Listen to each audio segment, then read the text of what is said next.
Innovation na makambo ya mpepo tope aviation na RDC. Compagnie africaine d'aviation CAA na mokuse alela yango minu na nenga kosakana te di commandé domaine na ye après réception ya premier Airbus A330 oyo CAA yaka nango mikolo eleki yango nde sukisaka masolo ndimela ngai mwana Kongo ke CAA auti lisusu kobambola koko na botu na domaine aérien avec arrivée pe réception ya deuxième avion esika Airbus A330. Airbus A330 deuxième frappe yango yo ya mokwake na mapate RDC ya boebondi melangai ke mon côté na terrain po ezala nanu te ekomi lelo ntimba na nzuzi veut dire mapasa Airbus A330 ba avion ya mokwake ya liboso eyaka yango yo bozwa lux eza nango neti soki omatio kita na ote po confort nango eza na ba angle nyonso kobanda na bakiti na couloir na first class na classe économique et bongo bozo ya mibale yango yo nyonso eza na excellence pe noblesse moko hors pair boyeba pe bosimba ke Airbus A330 eza ba marque ba avion oyo bomodaka na international ba compagnie aérienne de renom pe crédible nde basalelaka yango bokokuta yango na bamboka lokola Allemagne veut dire na Machaft pe ba pays européen ebele kutu batu ya baaffaire pe mingi ya minene na monde mingi basalelaka yango po na kitoko pe bopeto na luxe na yango surtout mécanisme ya sécurité eza nango chaque siège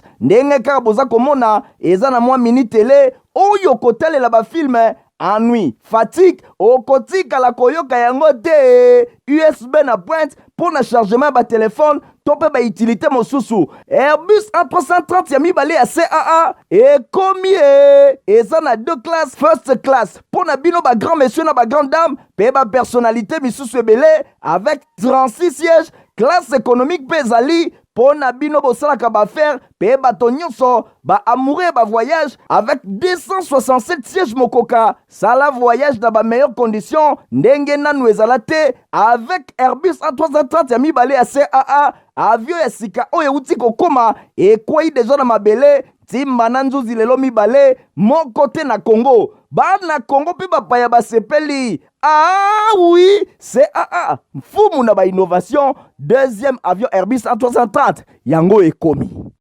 Mercredi est là, mon amabota na bino nabi ke bozali be boso ba poste téléviseur na bino pona kolanda info lingala journal ya peuple pona peuple. Donc au fond la basango na biso na présidence pona kotala sabino que chef de l'état Félix Antoine Tshisekedi Tshilombo a inauguré qui mardi 1er août route Kimwenza o euti kozala réhabilité témoin événement Nathalie Kaila Kapela. Après des délabrements très avancés depuis Bahane Ebele, président de la République Félix Antoine Tshisekedi Tshilombo a procédé qui mardi 1er août 2023 na inauguration et à réhabilitation ya route Kindele Kimwenza o ezali située na commune ya Mongafula. Route oyo ya 7 km et ko permettre mobilité à population kinoise en général ba commune oyo ya Mongafula en particulier boyeba ke route Kimwenza Kindele yango ezali corelier commune ya Lemba na oyo ya Mongafula koleka na campus universitaire ya ville ya Kinshasa bosimba ke ba travaux oyo et se matérialisé na implication ya ministre ya infrastructure et travaux publics Alexis Gisaro na bokasi ya président de la République Félix Antoine Tshisekedi Tshilombo. Namasole Asseno, c'est que le président de la commission électorale nationale indépendante Denis Kadima a convoqué le mercredi 2 août 2023 électorat. Il y a élection, il y a députés provinciaux, conseillers communaux, il y a élection, il y a décembre 2023. Stéphane Skandé, Nathalie Kaila, reportage. Nyonso ebandaki na lecture ya décision numéro 074/CENI/AP/2023 il y a le 2 août 2023 portant convocation et électorat pe ouverture ya ba bureau ya réception pe traitement ya ba candidature pour l'élection ya ba députés provinciaux pe ba conseillers communaux na maloba na ye Patricia Seya rapporteur ya CENI atelisaki que banda date ya le 2 août 2023 ba parti pe ba regroupement politique ba candidat indépendant bakoki déjà koleka na ba différents bureaux ya réception pe traitement ya ba candidature pona ko déposer dossier na bango kasi na kotala problème ya insécurité o eza nanu na ba territoire ya Masisi, Rutshuru pe kwa mutu. Seni autorisé nanu te ouverture ya bureau ya réception pe traitement ya ba candidature. Denis Kadima Kazadi, président ya Seni, asalaki ouverture to pe convocation électorale pe lisusu ouverture ya ba bureau ya réception pe traitement ya ba candidature ya ba députés provinciaux pe ya ba conseillers communaux. Pona président ya Seni Denis Kadima Kazadi na bureau na ye balingi ke ba élection le 20 décembre 2023 eza la célébration ya démocratie na République démocratique du Congo. Président ya Seni atalisaki ke challenge oyo ezali kaka échéance ya le 20 décembre 2023 kasi o ezali ko s'inscrire na vision à long terme ya tenue régulière ya ba élection lokola mode ya fonctionnement ya démocratie. Tika ete engouement oyo ezali constaté tango ya dépôt ya ba candidature na députation nationale eko ba pambate emonani ke ba congolais bazali prêt pona ko vivre démocratie. La pépite de Ngaliema Hermès Muyembe azongaki Kinshasa après séjour na ye na États-Unis. Les amis d'Hermès Muyembe bayambaki ye kitoko ndenge Christian Kiangebeni pe Michael Pristo to batalisi yango. Absent na Kinshasa depuis batango moko pona mboka États-Unis. Wa pepa keneki kozwa soin la pépite de Ngaliema. Mwana mboka Hermès Muyembe bakisele la force et le caractère cadre ya parti Autre Vision du Congo AVC na mokuse parti chéri ya mwana mboka Excellence Didier Boudimbu anyataki avec impact pe idéologie mabele bankoko. Les amis d'Hermès Muyembe se mobiliser ki ndenge boko komona balinga ko rater rendez-vous ET pona koyamba la pépite de Ngaliema Hermès Muyembe. Ensemble, depuis Collège La Fontaine, Mabina, pe Baloyembo, ezalaki ko nyata manandenga ko sakanate, bakendaki korta, leka masikita, tina résidence na ye, sous une forte ambiance ya mokwake, kasi lokola zalaka moto ya batu. Moto moko bien, azalaki kopesa mbote, na baya ye nzela, et bongo tango akomaki na résidence na ye. Quelques membres structure na ye, les amis d'Hermès Muyembe, bazwaki maloba, ndenge zalaka kaka, pona ko souhaiter bienvenue na leader na bango. Sima ye moko azwaki pe maloba, pona ko apprécier, à juste titre, marque ya attachement, oyo balakisi ye. Boya lobaki ya ko décevoir bango soko mokete. La pépite de Ngaliema, la force et le caractère, Hermès Muyembe. En tout cas, on a remercié premièrement Nzambe, on a remercié le président de la République, ainsi que l'autorité morale Nabiso pour l'opportunité de faire Biso jeune. Je suis très ému de l'accueil de la population nanga, base nanga, réservé là kinga lelo. Je suis très ému. Na sepeli makasi, j'ai versé des larmes. Na kendaki mobembo pour la maladie, to ebaite sona kozonga. Nzamba sali grâce na zongi en bonne et due forme. Et voir toutes ces populations m'accueillir de cette manière, ça m'a vraiment fait chaud au cœur et je suis très content. Quand on parlait de Ngaliema, Matuzara na place Mobano Chabiso, mais nous commençons à perdre cette place-là. Et avec ma population ensemble, nous allons relever le défi et remettre notre population là où elle était avant. Hermès Muyembe, mwana mboka solo, moto etia Ngaliema mobimba d'accord na nenga kosakana te, akanga 4 kwa kanala, candidat député provincial ya Ngaliema, les défenseurs des faibles, Azana Bino Elongo, mikolo ezali koya kutu, ye moko lobia kokita na babase na nyonso. Hermès Muyembe, libanga veut dire alenda. Toujours pour la Italie, la 9e jeu à francophonie RDC à Bakissi, sous médaille en or na concours et à littérature au Salemaki mardi 1er août na centre Wallonie Bruxelles et Zalibongo Madame Jocelyne Molamba. Reportage Stéphane Skande hérité Mapingen.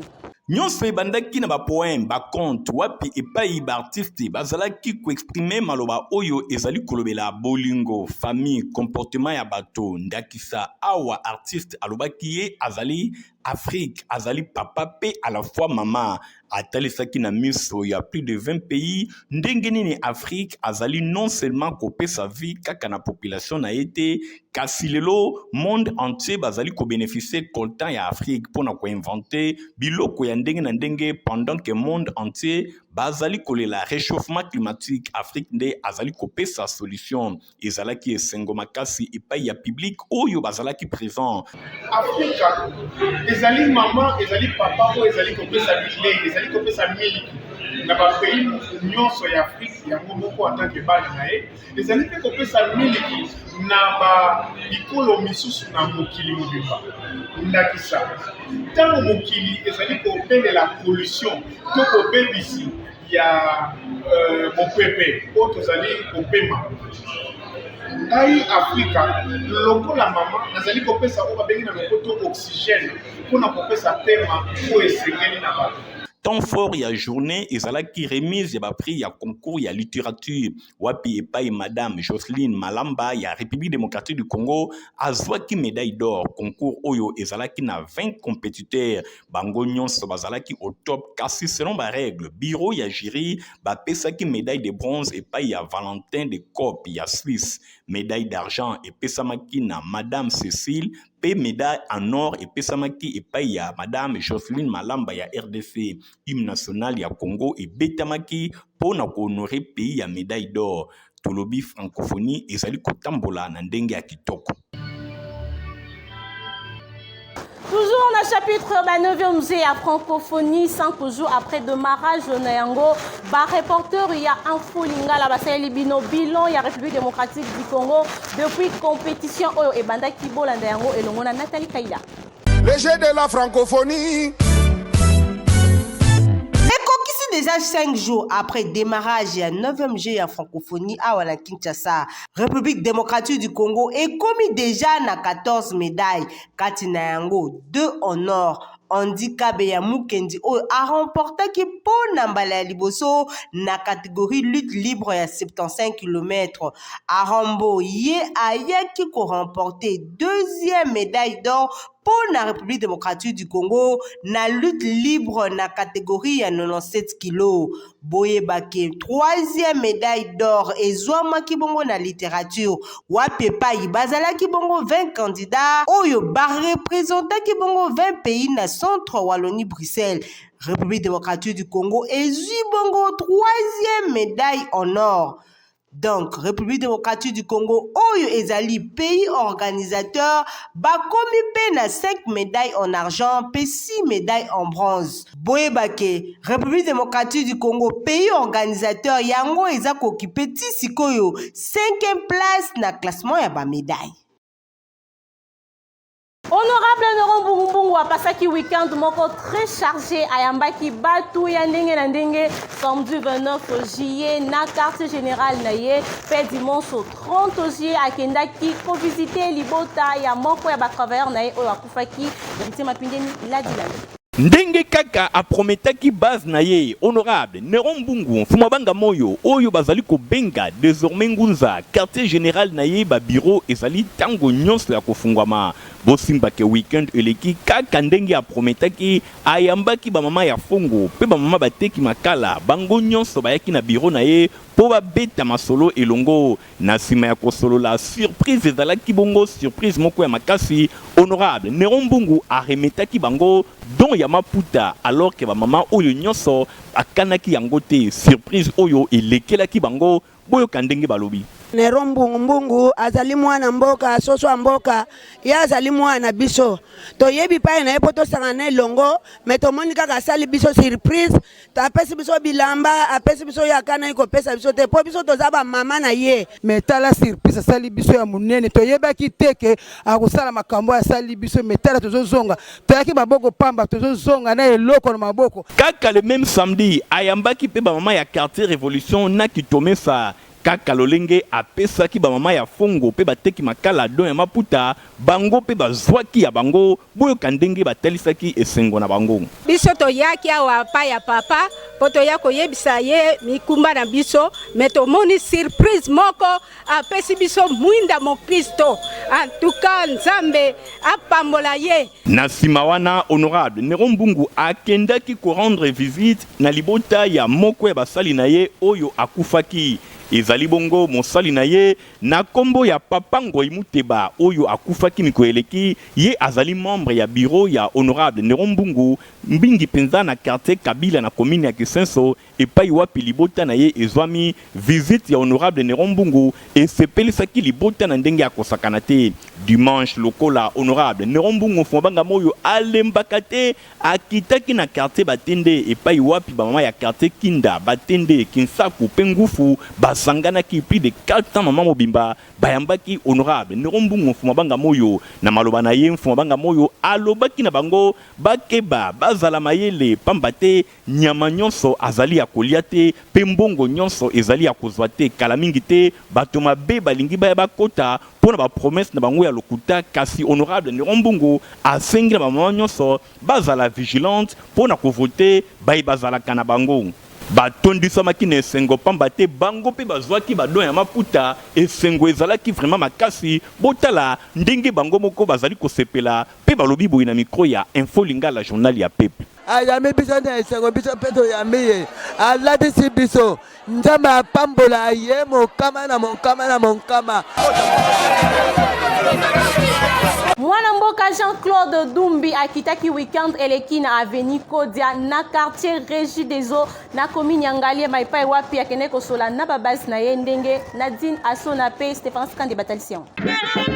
Aya mama kitoko kaka ndenge bozali komona ye nani Jean-Claude Dumbi pakiselaka ye soso ya pembe, c'est-à-dire azali innocent na oyo nyonso ebengami mabe kutu na base na ye bamesana kobenga ye l'homme de l'ombre au grand jour. Ayaki na équipe na ye complète pona ko répondre na bosenga ya ba maman ya quartier Régie des Eaux tozali bongo na avenue Kodia ezwaki ye maloba Jean-Claude Dumbi atalisaki na ba maman ya Lukunga but ya structure na bango UPCN bango bazali entreprise oyo musala bango ko appuyer banda nyonso ya mboka oyo bazali na ba projet alobaki pe lisusuke aye kolakisa bango ko péché talatina bakitaki awa na quartier Régie des Eaux pona ko appuyer ba mama oyo batekaka mapa na fond propre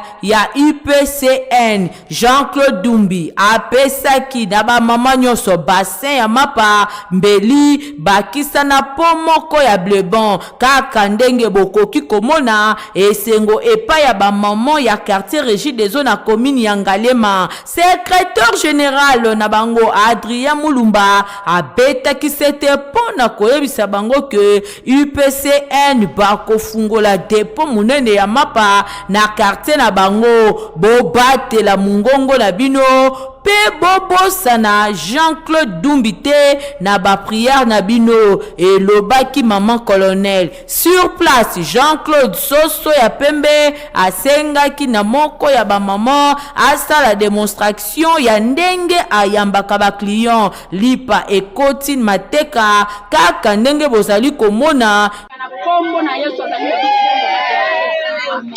mwa maboko mwa mololo ai Bokomona Union des Patriotes pour la Cohésion Nationale na siège na bango oyo ezwami na avenue Isangi numéro 277 na commune ya Lingwala kunande ezali siège national na bango oza mobimba.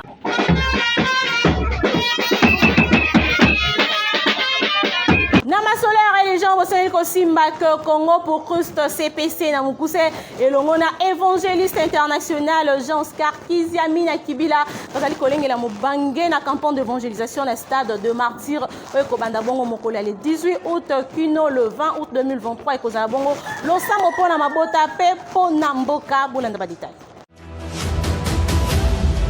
Aïe ndeko ya Congo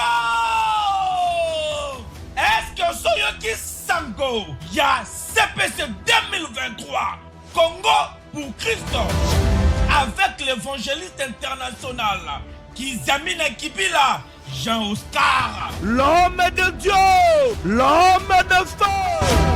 Yoka, CPC 2023, grande campagne d'évangélisation et de guérison miracle. Kanga date malamu du vendredi 18 au dimanche 20 août 2023 à partir à 12h Ngenga dans stade de martyr. Et c'est le seul rendez-vous. Il y a prière pour la mboka, et prière pour la famille. Blocage, stérilité, paralysie, malade et oumeli. L'évangéliste international Kizamina Kibila, Jean-Oscar Alobi, si ton Dieu est mort, et c'est le mien pendant 3 jours à CPC 2023 dans le stade des martyrs. Kobo Sanate, conférence des ministres, des serviteurs et servantes de l'Éternel du 15 au 17 août 2023 dans le quartier général. Il y a ministère la puissance du nom de Jésus-Christ. Oyo et Zoami, na croisement Capella et chaussée de Guimoueza numéro 8, quartier Yolo Sud, commune à Kalamou, référence Maître Taureau. Ah! Bon à CPC 2023, Ganakou Zangate. Kanama la religion Zeko Simba que centre de réveil spirituel Nabokambami évangéliste Jean-Claude Kabundu Alessa Basalik organisé veillée de prière Mokolo à vendredi 11 août na stade de martyr Nadine Asona Nathalie Kaila reportage. Shalom shalom banana Zambé Zamba Pambola bino ezali évangéliste Claude Kabundu Alessa oya ezali ministre de défense dans le gouvernement de Jésus-Christ. Na moni biso sikoyo pona koyebisa bino ke veillez tous à la Kinango le 14 juillet dans le stade des martyrs et salémité cause ezalaki pour la francophonie parce que les travaux ezalaki na kati ya stade pour la francophonie calamité aussi là donc tous allez reporter tout ça le 11 août dans le stade des martyrs quelque chose ça veiller tant tous appelés na don la guérison, il miracle, tout ça bon téléphone pour la limitation, lien, réclamation, maladie incurable, tout ça est 5 ans, tout ça quand bon de là, tout bazo bika. Ndeko, bandako bozo mona ezana ba problème, ndako bozo mona ekoza na batol mais soko koti na kati ndako, ndeko yeba siko ke mai ezotanga na kati ndako wana. Satan zo travailler makasi na kati bandako, mandako ebele. Yango nde tozana kati esengo tant tozomona bikamo ezana kati ya kosalema e bato bazombongola mitema bazotika bakisi bazotika kindoki bazondima nzambe na kati évangile et puis bazobika tant nazozonga na sima mwa muke nazomona mwana mwasi moko azalia na kola kisebino ye azalaki na maladi ya libumuko vimba ezosala douleur motema se vimbi ye munene abanda kozela kaliwa. Et là, on est au matin, on va à l'hôpital. Docteur a lobby que voilà. Moyens à sous-souter mon thème, c'est Vimbi. A commis déjà dans l'iwa respiration exaltée. A yebisi mobali ya moi na mwasi wana ke yo zela kaka liwa ezaka ka mutomi bongisa pona kokunda ye. Mwana mobali a lobby te tozana espoir bo bato nzambe pa basambelaka. Tozana serviteur kabundolesa akokipe ko sambela. Docteur a lobby c'est normal bakoko yoka malamu mais pona kaya bo yeza très difficile. 95% 99% bakaya boyi bakufa kaka soka nde ezalaki libumu efimbaki ezalaki fantôme akotaki na kati ya libumu moto akokufa akotaki na kati ya libumu abandi kosanza mamisunya ya batu biloko akopola munoko azosala diare koto azosanza nzamba abikisaka nzamba asalaka bikamwa mwana mwasi aye kobika tala ndenge akomi motema munene espoir ezalaki te vraiment nzamba olisa seleli na bikamwa nazosenga na bino boya na kati ya stade des martyrs. Pourquoi na kati ya stade des martyrs nzamba kopandola tokote parole de Dieu pona komatisa Jésus-Christ notre bannière de victoire. Victoire otoko kozwa na kati ya mboko oyo ezaka partir ya Jésus-Christ. Na ndaku na yo kaka partir ya Jésus-Christ. Mais nzamba sali bato badon ba grâce différent. Yango nde nazobenga bino boya atoza serviteur de Dieu. Atozali mutu moko na mambongo ebele. Oyebi lobi na yo te. Boya na prière na stade des martyrs. Tout ça la campagne d'évangélisation. Na veille de prière wana okomona pe loboko na Nzambe. Pona ba ino za sete kitoko poto ezali c'est mon corps pro tu vas. Ah merci. Ya buinde bana nyoso baza kuringa. À la pochette.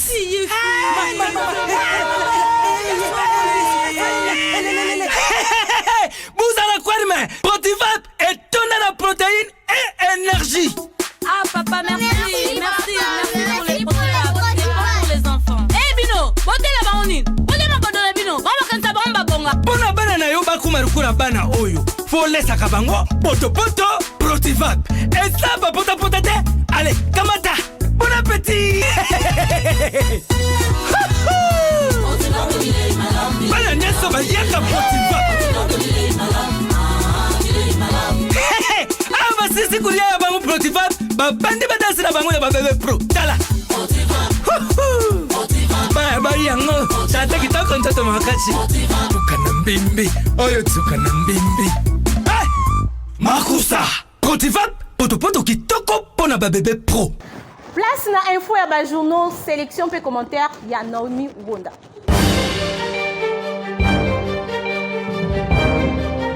Mbote pe boye bolam na info ya ba journaux otoko fungola na journal La Prospérité concert a commis boina inaye nouvelle élan bazo menacé ko kende na justice contre SID ya Martin Fayulu parti politique ya Adolphe Muzito baza ko condamné ba art ya vandalisme o esalemaki contre siège provincial na bango ya Kinshasa na commune ya Masina et pa ya ba partisan ya SID pendant que babandaki ko kende na meeting na bango mokolo ya samedi le 29 juillet. Pour na porte-parole ya Nouvelle Élan, alobi basalaki badega ebele oyo non évaluation et salemité. Pe nangambu na bango plateforme Lamuka alobi bazalaki victime ya attaque na tango ya meeting na bango. Ndenge concert La Prospérité asukisi.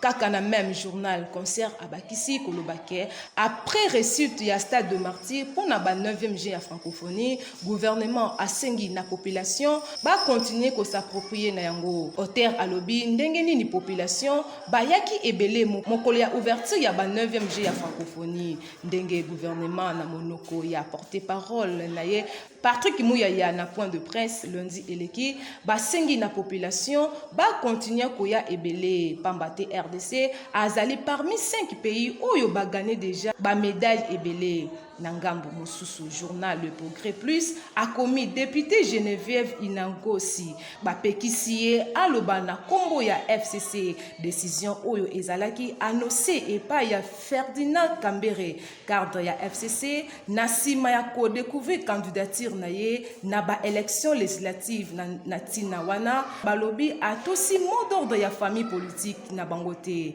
na information oyo nde tosukisi info ya ba journaux boti kala malamu.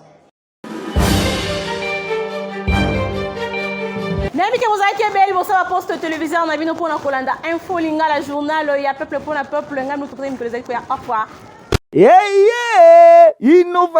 Innovation na makambo ya mpepo tope aviation na RDC compagnie africaine d'aviation CA na mokuse alela yango minu na nenga kosakana tedi et commandé domaine na ye après réception ya premier Airbus A330 oyo CAA yaka nango mikolo eleki yango nde sukisaka masolo ndimela ngai mwana Kongo ke CAA auti lisusu ko bambola koko na ebotu na domaine aérien avec arrivée pe réception ya deuxième avion esika Airbus A330 Airbus A330 deuxième frappe yango yo ya mokwake na mapate RDC ya boebondi melangai ke mon côté na terrain po ezala nanu te et comme le lontimba na nzuzi veut dire mapasa Airbus A330 ba avion ya mokwake ya liboso yaka yango yo bozwa lix eza nango neti soki o matio kitana ote po confort nango eza na ba angle nyonso kobanda na bakiti na couloir na first class na classe économique et bongo bozo ya mibale yango yo nyonso eza na excellence pe noblesse moko hors pair